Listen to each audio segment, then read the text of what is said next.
Hi everyone, Shelley here. I hope you like my new setting. That horrible blur thing I was doing was because I was moving into a new office in the house, and I've got quite a big area, and I've really struggled to find a spot to do my recording. And this is just a make do, but I am going to develop that. But I just, like I wanted to get going on my videos, and I always had an excuse not to start. And so, my channel's going so well, so I got to keep going and, get better at this kind of thing. So, today I'm going to talk about bird behaviour, action type thing. When I first started bird photography many years ago, I was fascinated with bird behaviour, and it was very hard to capture that, but that's what I used to do. I used to go down and would sit and watch the osprey for hours and trying to get those shots.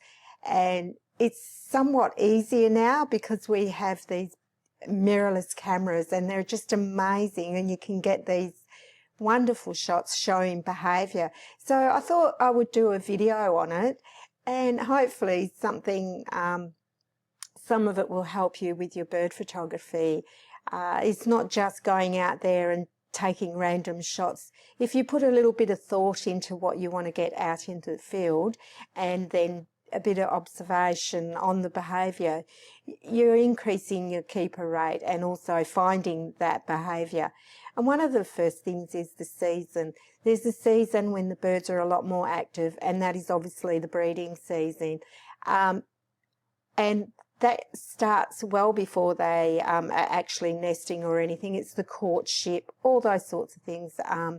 And there's always territorial things going on, and it's just amazing. And so, keep an eye on what's going on out there all the time. And I know for myself at the moment, when I go out, it's a bit quiet, but I can start to see that things are going to change in another month or two, and I'm pretty excited about that, because it gets me thinking about what I want to get. And I just notice what the birds are doing, where certain birds are, because they tend to stay in the area, and yeah, see what I can get.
Okay, so you've decided you wanted to get more bird behaviour.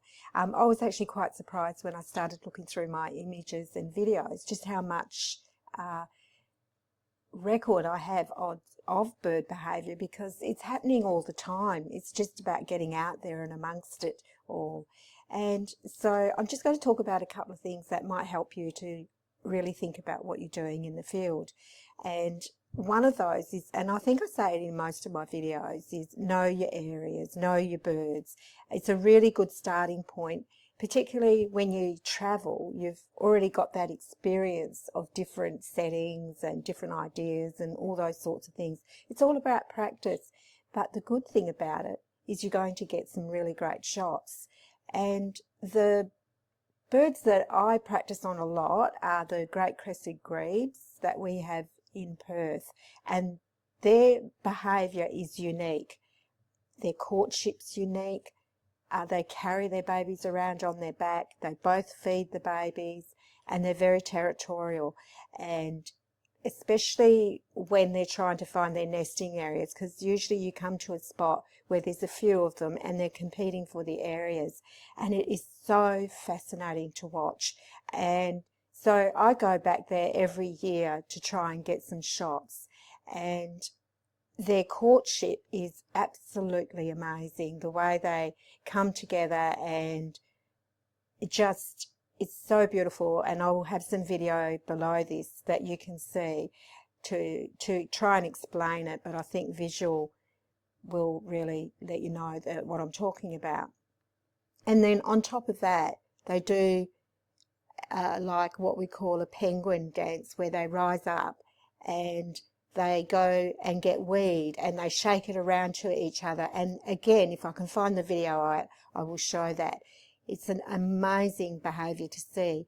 And another thing is, I've seen them where they're far apart and they see each other and they dive under the water from separate areas, and they can burst out of the water together, and then they can go into this ritual of their weed dance and all that. Another thing too is they're territorial. So what happens is the male will often come out and make some little noises, and you know by the noise. And that's one of the things when you're doing behaviour, you get to know the sounds the birds make and what that indicates, and you know the possible behaviour you're going to get.